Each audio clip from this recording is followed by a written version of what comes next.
চুপ। কদিন আগে আমার রুমা আর্ট একাডেমি নিয়ে মৌমিতাদির সাথে একটা ভিডিও পোস্ট করেছিলাম, তোমরা হয়তো সবাই দেখেছো ভিডিওটা। আমার একটা স্টুডেন্ট সেটা থেকে ইন্সপায়ার হয়ে একটা জিনিস এঁকেছে, সেটা তোমাদেরকে দেখাই।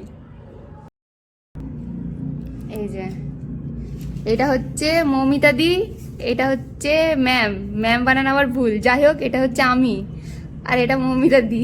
কালারিংটা করলে ভালো হতো, আমার শাড়িতে ফুল ছিল ওই জন্য এরকম ভাবে ফুল এঁকেছে। আচ্ছা, উপরে লিখেছে রুমা আর্ট একাডেমি বানানো ভুল।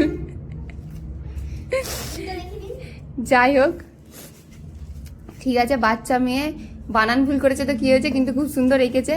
আর ভিডিওটা যদি মৌমিতাদি দেখো তো বলবে এই যে এটা তুমি, তোমার কেমন লাগলো তোমার আঁকাটা দেখে একটু জানাবে। আর এটা যে এঁকেছে সেটা হচ্ছে এই যে ইনি। মুখটা খোল।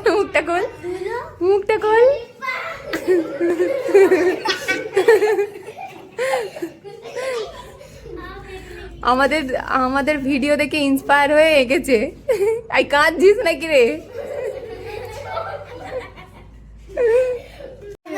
তো ঠিক আছে দাঁড়া। তো তোমরা সবাই জানিও যে আমাদের আঁকাগুলো কেমন হয়েছে। আমাদের ভিডিওটা ছেড়েছিলাম একটা কারণে, কিন্তু ভিডিও দেখে ইন্সপায়ার হয়ে যে আমার স্টুডেন্ট আবার আমাকে আর মৌমিতাদিকে আঁকবে এটা আমি ভাবতেই পারিনি। এসে দেখে আমি জাস্ট অবাক হয়ে গেছি। আমার তো খুব ভালো লেগেছে, জানি না মৌমিতাদির কেমন লাগবে আর তোমাদের কেমন লাগলো জানিও।